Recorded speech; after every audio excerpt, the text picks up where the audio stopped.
Madam Speaker, these issues, we must bring them to an end. And this has nothing to do with the political persuasion of the different members of this House. It is the welfare of the Kenyan child. And therefore, Madam Speaker, I want to beg my colleagues that we have had these conversations in this House for too long. We bring the CS for Education here. He stands and says that this is the position of the ministry, but, Madam Speaker, this week, our children are going back to school for second term. There are children, unfortunately, who will be sent back by school principals because their uniform apparently has faded, because apparently the parent has not paid money for lunch. They report in the morning, lunch is 6 hours later, but the child is sent home at 8 o'clock in the morning, Madam Speaker. Madam Speaker, I want to plead with this House that it is time for us to speak for the Kenyan child. Madam Speaker, I want to plead with my colleagues that learning in our schools is supposed to happen between 8 o'clock and 5 o'clock or 4:30. The curriculum, if it cannot be covered within the normal learning hours, let us reduce the workload so that we can eliminate the practice of remedial lessons. A child is sent home because their parent could not pay remedial lesson. They stay home for a week. The remedial lessons are offered. Eventually, the parent has to pay the entire fees. This child is not offered, given an opportunity to be taught for the remedial lessons that were covered. A child is sent home on account of lunch feeding program, stays home for 2 weeks. When eventually the parent pays, the child comes back. They do not consume the food for the 2 weeks they were out of school. These practices, Madam Speaker, burden my heart. They disturb my conscience. And therefore, honorable members, today, I request you that we stand for that parent who today woke up in the morning, went to look for kibarua in a construction site, but they did not get, but their child deserves to access education uninterrupted. Madam Speaker, I want to speak for the mamafua who woke up in this morning, went around our residences, did not get a job, but their child deserves an education. I want to speak for the border rider, Madam Speaker, who since morning, on account of the rain in Nairobi, has not been able to carry one passenger, yet their child deserves an education. Madam Speaker, I want to speak for the children of Kitui, where there has been conflict and there has been death. The livelihoods in their rural community has been disrupted. Their children still need education. I want to speak for the child of the pastoralists whose animals were stolen last night. The entire income of that household taken away because of cattle rustlers. But their children still deserve an education. Madam Speaker, I want to speak for the border rider who had an accident last evening. Their border is no longer on the road. They are confined to a hospital bed, yet their children deserve an education. Madam Speaker, the examples are endless. Madam Speaker, I want to speak for the parents who have cancer, confined to hospital beds. they can no longer actively go to gainful employment, but their children deserve an education. Madam Speaker, these examples are heart-wrenching. It is time that this House started passing legislation and regulations that not only impose punishment on the ordinary people, but they go right into the center of the realization of the rights that we have given to our people, to our children, in the Constitution, in our international commitments, and other statutes. Madam Speaker, I had long nights wondering whether we should abolish uniforms. Yes. But the uniform, when we look at our life in Nyeri town, illicit brews are being sold and manufactured in Nyeri town center. Who is shouting there? Member for Kisumu. I think you wait for your time. I heard a loud yes. So you are the one who is out of order. You're out of order. I'll give you a chance to speak. So, Madam Speaker, I realized that the uniform is a tool also for protecting our children. Today, we have young children being subjected to GBV, including rape and murder. Yet they are in uniforms. Suppose they weren't. And on account of that, Madam Speaker, I was convinced beyond doubt that the uniform remains to be an important tool in our society and in the education and in the protection of our children. The question, therefore, is how to ensure it does not become a barrier. A good thing does not have negative and intended consequences that result in discrimination, in disenfranchisement, and designing our children into the cycle of poverty, looking at the backgrounds from where they come from. Madam Speaker, allow me to request the Honorable Koibori, MP Juja, to second. Member for Juja, Honorable Koimburi.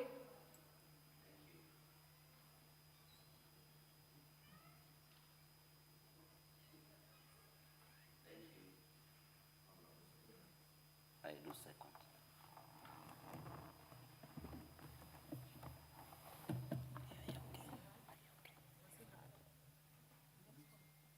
Please move to the next mic. Thank you, Honorable Speaker. I second the motion.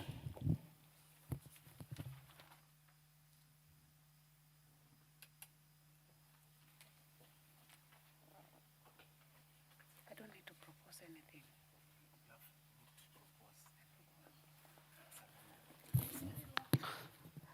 Okay, honorable members. I now propose that aware that agriculture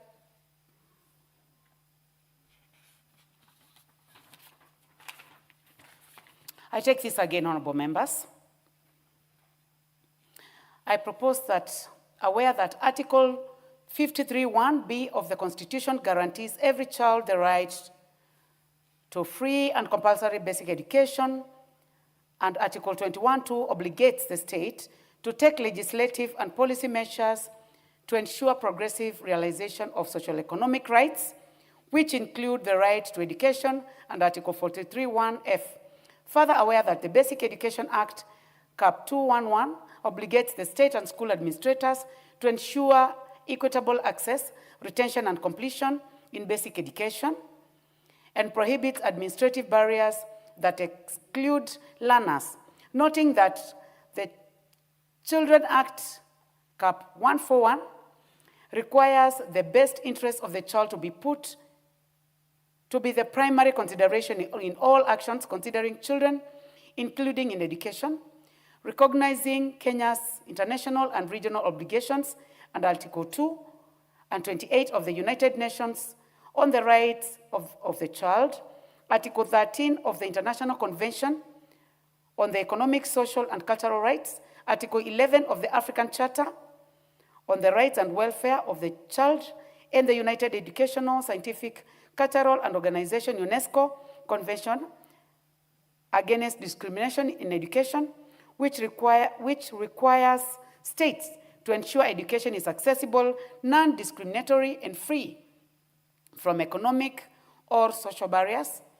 Concerned that certain administrative practices in schools, particularly compulsory sourcing of uniforms from designated outlets, exclusion of learners for inability to pay school feeding programs, remedial classes, charges, or other non-statutory levies, have the effect of imposing economic and administrative barriers, in some instances creating possible avenues for abuse of office and improper financial benefit. Now, therefore, this House resolves that 1, all basic education institutions shall allow purchase of school uniforms from the open market, as long as they generally conform to the school design and standards, and further, that any attempt to monopolize, control, or otherwise influence the supply of school uniforms is unlawful. 2, all learners shall have uninterrupted access to school regardless of inability to pay school fees, feeding programs, remedial charges, development levies, or any other charges not expressly provided for under the Basic Education Act or any other regulation approved by the Cabinet Secretary responsible for education. 3, the Cabinet Secretary responsible for education, in consultation with the Teacher Service Commission, shall within 90 days, 1, develop a comprehensive regulatory and enforcement framework, including monitoring mechanisms,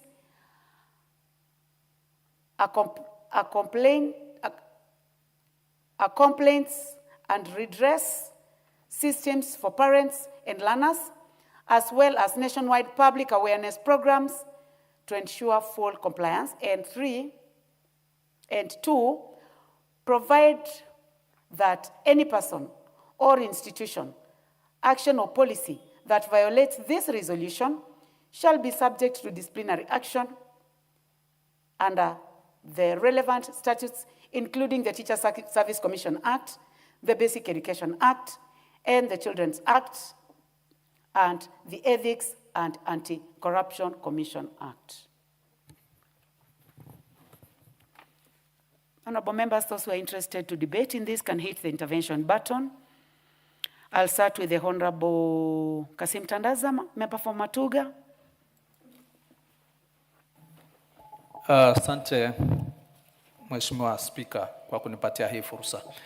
Wacha kwanza nianze kwa kumpatia pongezi Mheshimiwa Madhenge kwa kufikiria na kuja na mswada huu ambao kusema kweli unadhalilisha wazazi, unadhalilisha watoto, unadhalilisha viongozi, unadhalilisha serikali. Tunajua kwamba katika mfumo wetu wa elimu ni kwamba masomo ya msingi ni bure.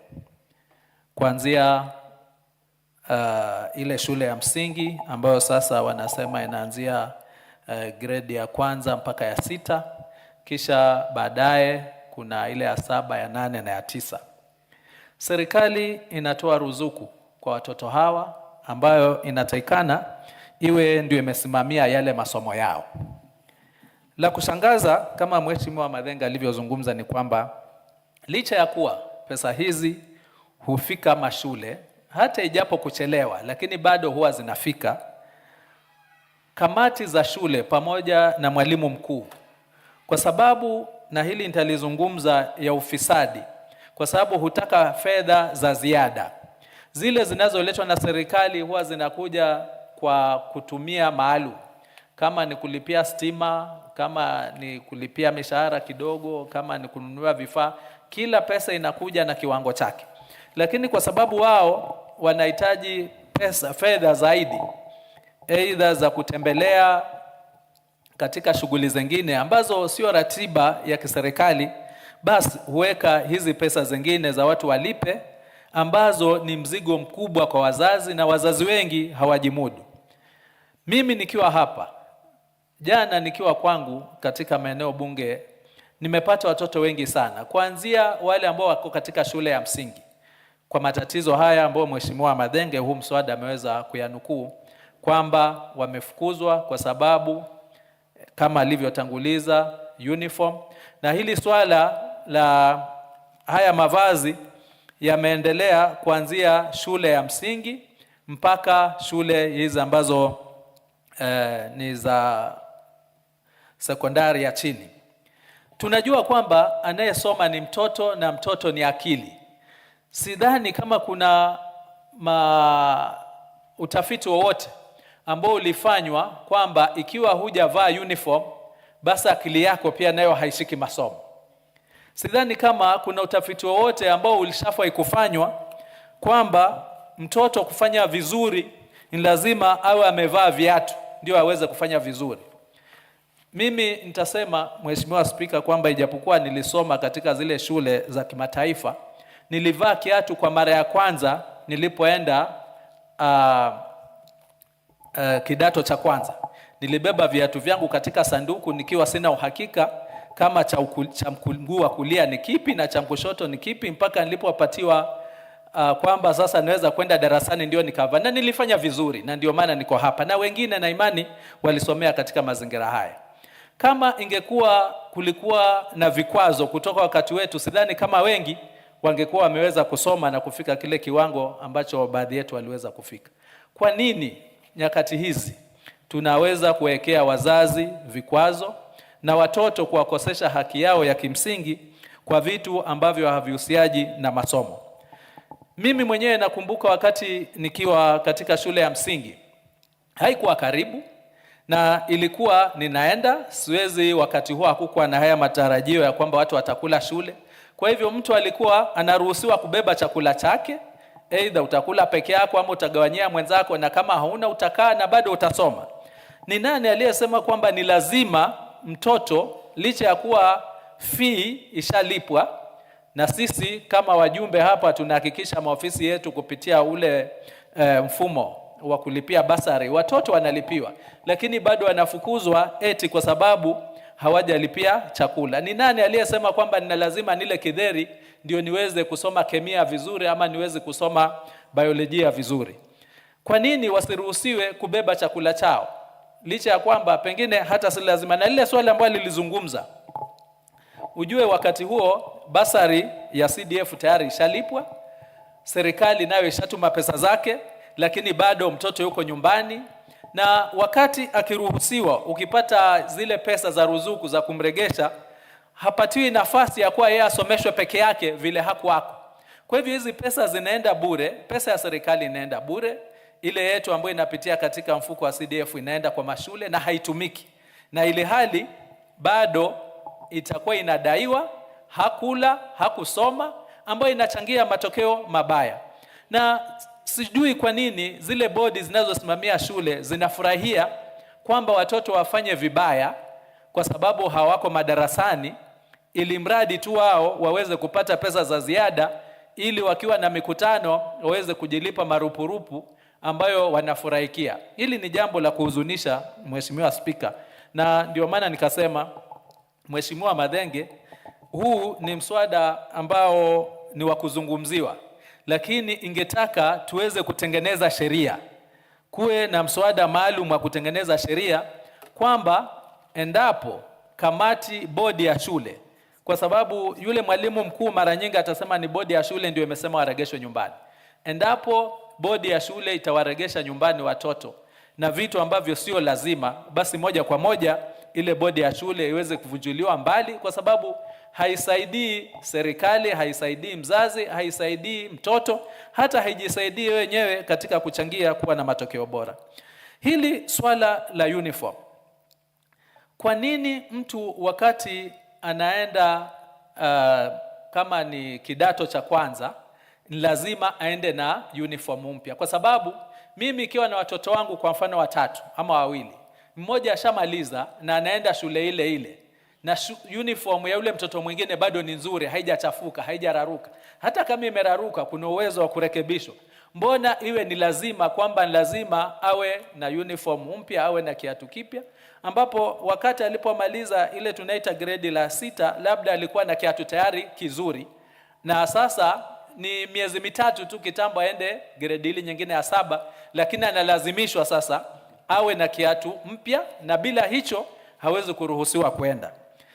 Nakubali na Mheshimiwa Madenge kwamba uniform ni muhimu, lakini ningeomba pia kama Wizara ya Elimu itaweza kutoa ushauri kwamba pia sio lazima kila shule iwe na uniform aina yake.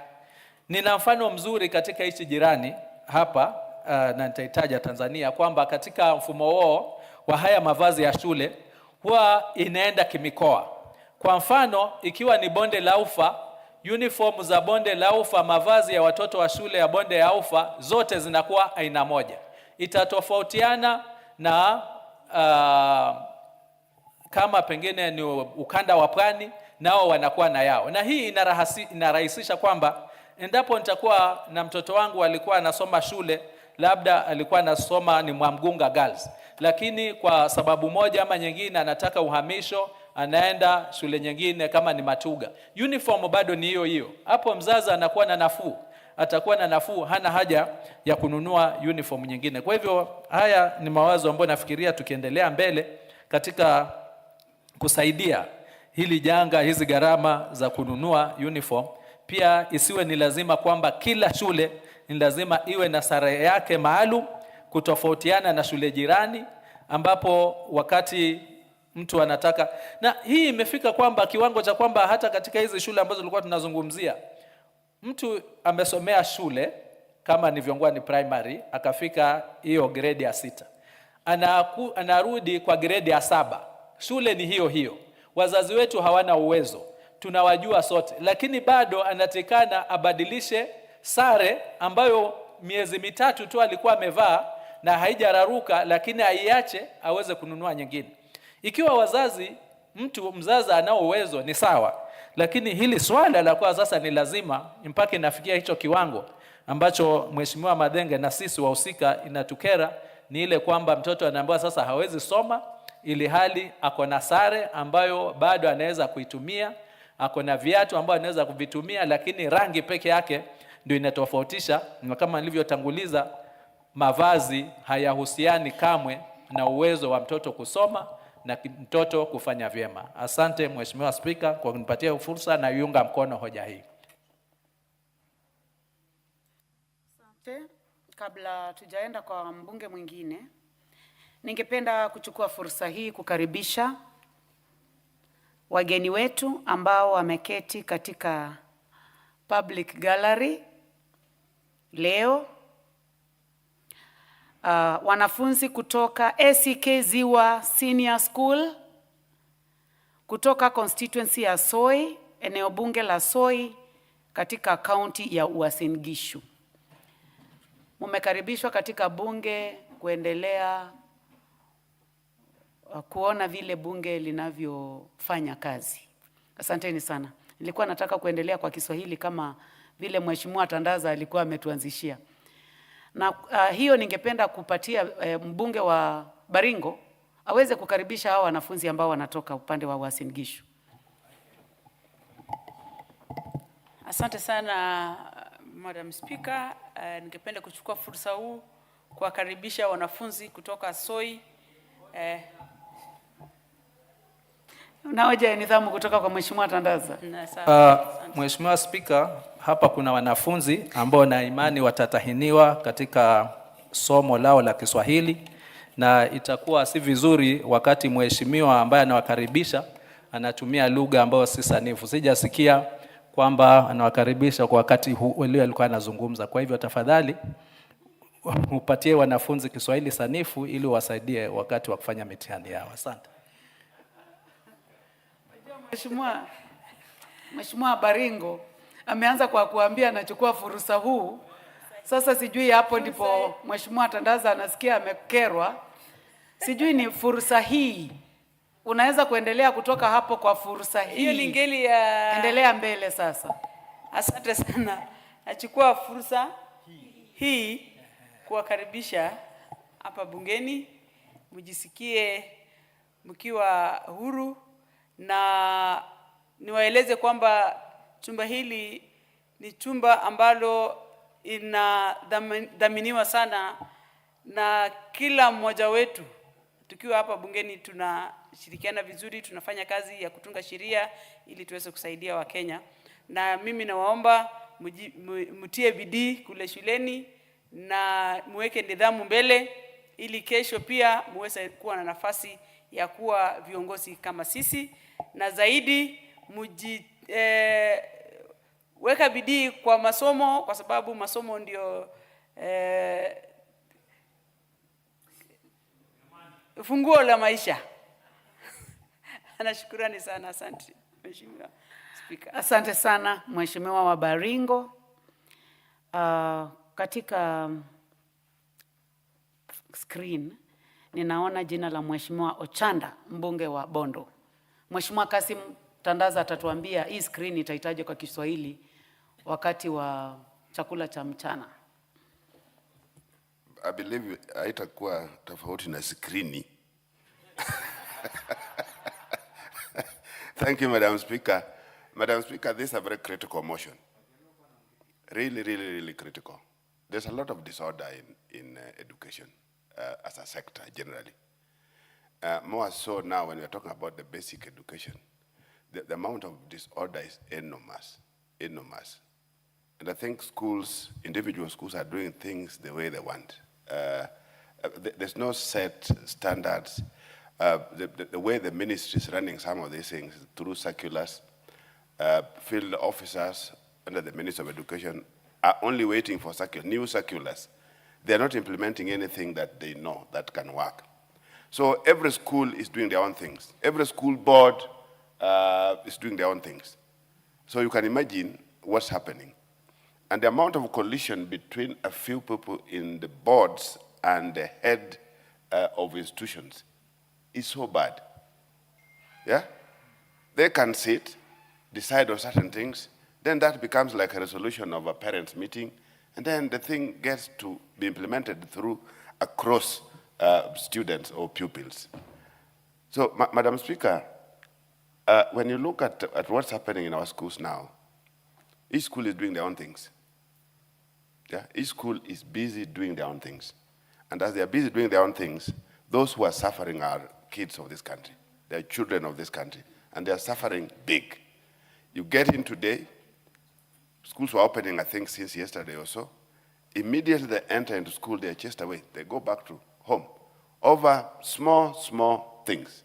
Whether it's something to do with food, whether it's something to do with sports, it's something to do with I don't know what, it's something to do with basic infrastructure. I know CDF is doing a lot across the country, but there are certain basic things because even CDF is structured. If certain things are required in between the months in the financial year that were not initially planned for, particularly in the constituency, there's a big problem. And all of this ends up with individual children, individual kids in the schools. So Madam Speaker, how I wished, when things can't be corrected, how I wished we said as a country that, no, let the government leave the issues of education for at least one whole year, for the government to reorganize itself, such that there is some order. At the moment, because of instructions that are given left and right, instructions that some are local, instructions that now we are talking about capitation, money goes, of course, late, but even when it goes, then there are instructions that are at the local level. The capitation is divided, is split into all manner of activities. And then apparently some of the monies reaches the school, then are brought backwards to the level of a sub-county or a county. So money is transferred from Nairobi, it goes to the school account, and once it's in the school account, instructions come from the county level or from the sub-county level that again, that part of the money is taken backwards to the sub-county and back to the county. And this may be happening I want to believe it's not in order, but this may be happening with the knowledge of the Minister of Education, because these are the field officers at the county and sub-county level. You see, we've said this before. Sports, there's no way the amount of money that's given for sports can support the sporting activities from term 1 to third term. And yet, the same amount, part of it it's taken back. So, Madam Speaker, what we are trying to say is this, that there's serious amount of disorder in the management of schools, particularly in the primary and in the secondary schools. The more confusion, this idea of transiting the CBC, we are sitting on this transition for far too long. Because if we are not careful, we are going, like the students or the pupils who are now in grade 10, there are some of them are from schools, in as much as we are talking about pathways, some of them are in schools doing pathways that they didn't interact with at all at grade 7, grade 8, or grade 6. And this is happening. So the amount of disparity, the inequality that we are going to be witnessing or realizing over a period of time is basically because the way we are implementing all these issues that are related to basic education, Madam Speaker. And I want to repeat this, if you are not ready, let the government be firm at one stage, say no, we close the financial year, let parents pay. Let schools, parents pay, and we get to know that we are paying how much for primary, for secondary, and we pay for that entire year. Then the government sits back to reorganize so that they are able to raise money for the subsequent years, so that there's some order in the schools. As at the moment, we have a big problem. And it's a problem that I'm not too sure how it's going to be dealt with, because the field officers are no longer doing their work. They have to wait for circulars. What used to happen in terms of the school inspection, the inspectorate of schools? Initially, this was a very effective kind of unit. But of late, there's something called, quality assurance. They sit in the office. Nobody goes to the field. In fact, if you look at the number of counties, for example, even sub-counties, where the Ministry of Education officials have even a car, it's just countable. And even how they are maintained. So they are unable to move, on one hand. So unless the ministry reorganizes, particularly how their field officers, the inspectorates, how the school inspections are supposed to work out, because this is happening because schools are left on their own. Head teachers are left on their own with a few people of the boards, then they make those kind of funny decisions. So if things are supposed to be reorganized, let there be resources for purposes of sub-county and county inspectorate departments of education, Madam Speaker. Asante sana. Thank you very much. I'll just follow the order. The Honorable Shakil Shabir, member for Kisumu East. Thank you, Madam Speaker. Madam Speaker, I support the motion. And Madam Speaker, the way he said yes, and you raised that as out of order, I apologize. It's something that has been haunting us for many a year. So many of my constituents come because they have to go and get uniform and shoes, which are about 3,000 shillings a pair. Even the parents don't have. And then also we ask them why they can't use the old shoes. They say, well, it's not right. They must buy new shoes from Bata or wherever else. In respect of uniform, as much as I expect that there should be a uniform, that basic uniform is an identification that the child is from such and such a school. That uniform should be basic, but neat.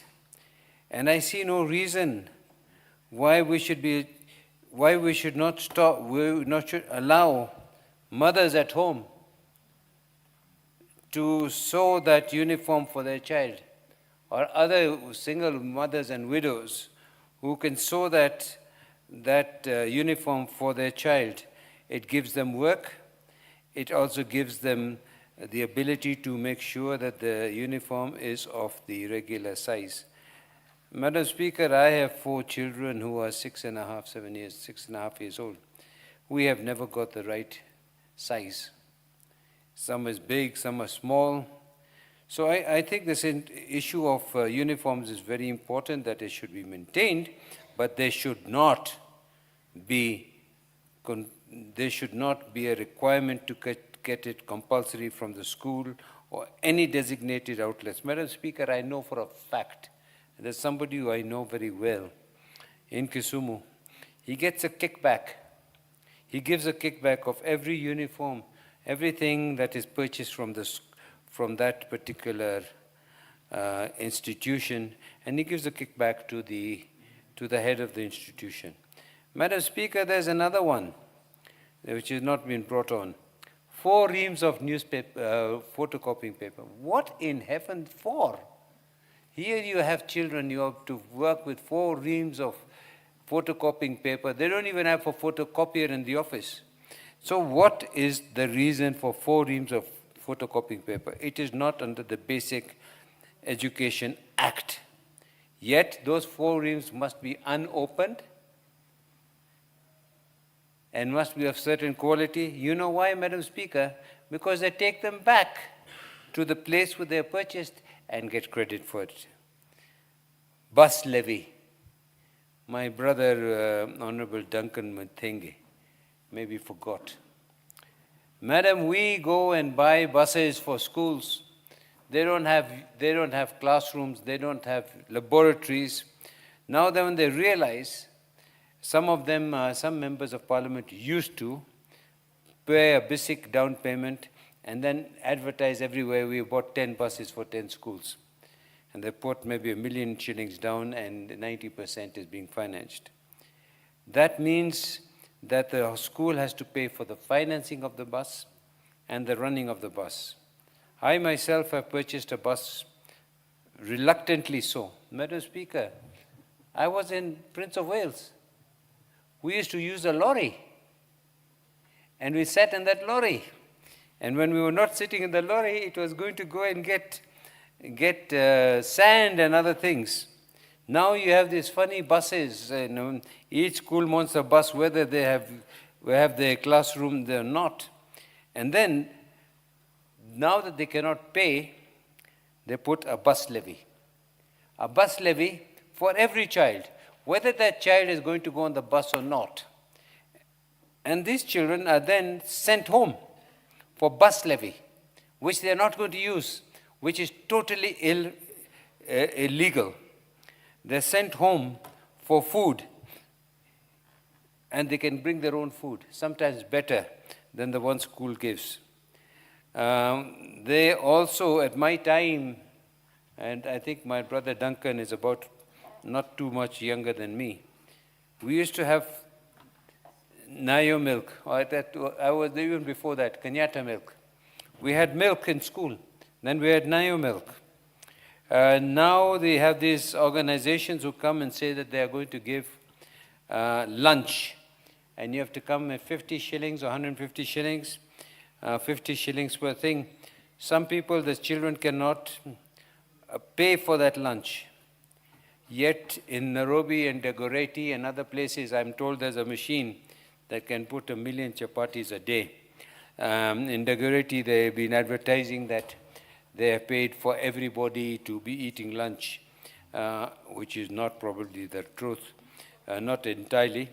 In other places, I think one of my colleagues very gracefully tells us that he pays for all the food stuff, but yet does not pay other things.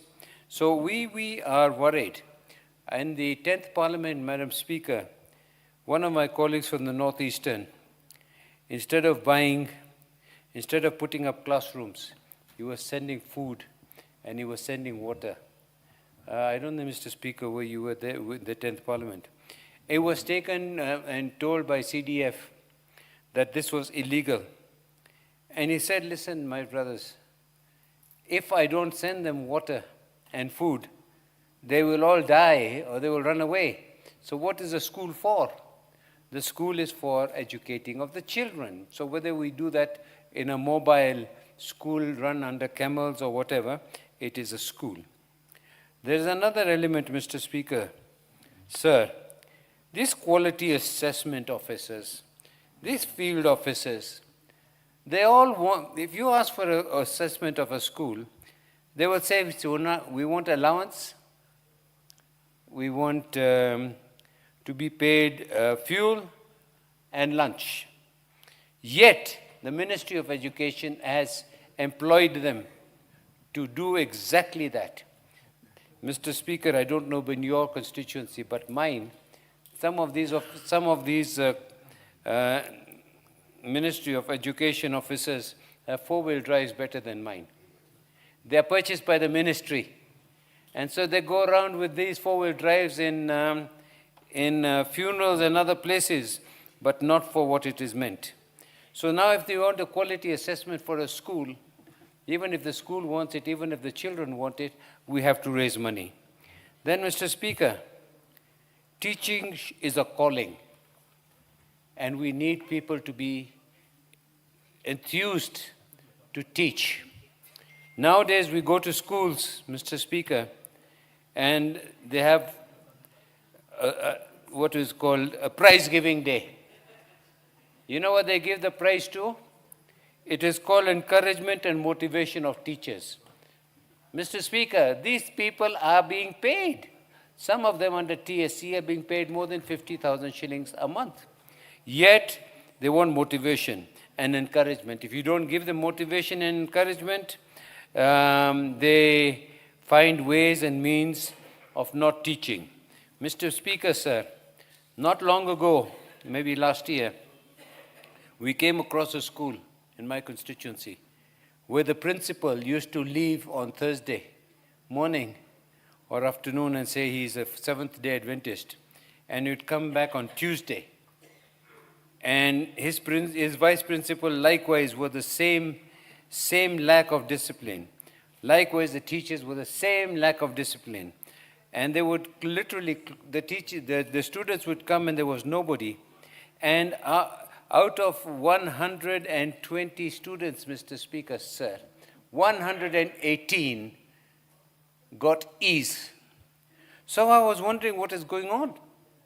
The fact of the issue is that there was an inability, unrequest, they did not want to teach. Now when you go to the school, they say, oh, if you can put a feeding program, the children will come. But the children come with their own food in Kisumu East. We are rural. We can get a cob of maize cheaper than what they can do otherwise. So we have a problem with the teaching system. Encouragement of teachers, or whatever you call it, is illegal. Then there's the issue of head teachers. Mr. Speaker, sir, now as we're talking about basic education, and I know we're talking about... Can I have 1 minute more, sir? You can't. It was very important. Then you could. When you want something, you request for it. May I request? Correct? 1 minute. About 1 minute. Thank you, sir. This is very important. Mr. Speaker, thank you for that time. Teachers molest children. Teachers beat up people. Teachers are not responsible. They rape children. Yet when you take it, they are transferred to another school. So I think the TSC has a responsibility as well as the Ministry of Education to take action. And finally, Mr. Speaker, sir, they get what is called capitation. Nobody knows what happens to that capitation. There is no knowledge, no accountability, no transparency, whatever. So that is with those few words, Mr. Speaker, and thank you for the extra minute, I do support. Thank you. The Honorable Jane Kihara, followed by the Honorable Mary Omaua.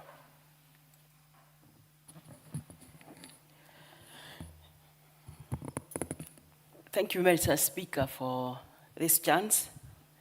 From the onset, there is nobody in their right mind who would not support this motion because the education sector has literally collapsed. The ministry doesn't know what they're doing. This house does not give them enough budget. Parents are suffering economically.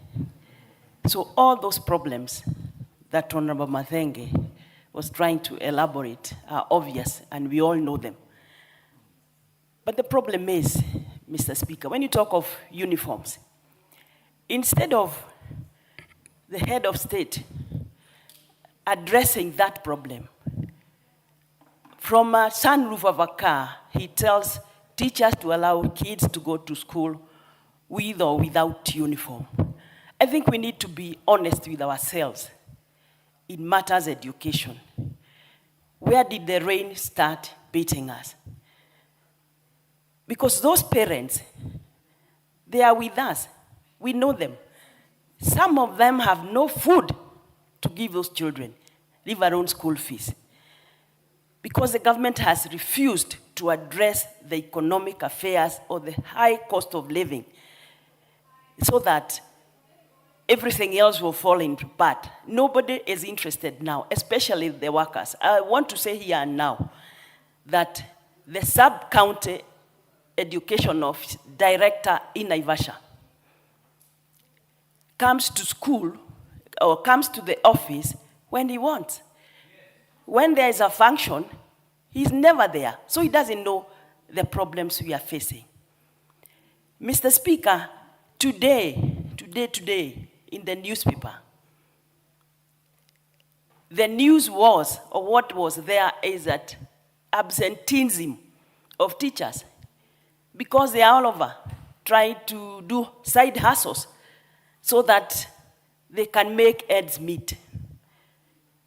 Mr. Speaker, we have teachers who have threatened to demonstrate or to boycott or to go on strike because of the myriad of problems that we have. I think it's better to call a spade and say education sector, nobody really wants it to work. Yes, it is constitutional. Children must get free education and compulsory. But when this capitation is not coming in time, and the teacher has to run a school, we have sent the children to school, there is no money to run the school. Some of the schools are being auctioned, Mr. Speaker. Even the teaching itself has gone much, much low. Mr. Speaker, it's only today that I heard children who have been in school for 3-4 years can hardly write or speak the language that they are supposed to use for the rest of their life in their everyday life. I think it's not good to hide, to bury our hands in the sand. Nobody is interested in education. The government itself is not interested. We are seeing money being thrown up and down in campaign mood, being given for empowerment when our children are at home because they can't go to school. I think we need to call it as it is and say that, Mr. Speaker, we need to go back to the drawing board if you have to address the children, the education of our children, education sector, because nobody seems to be interested. We are here giving bursaries, yes. How many can you give? Like the children who are here, who I welcome very much, if their parents didn't have money to pay for them so that they come for this trip, they will not be here. So there is no equalization when we know that education is the only thing that can equalize children from rich families and poor families because they are getting the same quality of education. It's not happening, and nobody is interested. I think, Mr. Speaker, much as I support this motion, we must know where the problem is, because we know there is a problem, and a big one. Teachers are doing business. That is where they are saying we go and buy uniform from that place, because he wants to make an extra coin. The taxation, they are paying for SHA, They are paying for affordable housing, and they have loans themselves. I think we are being dishonest when we address things so shallowly when we know where the problem is. Mr. Speaker, I support.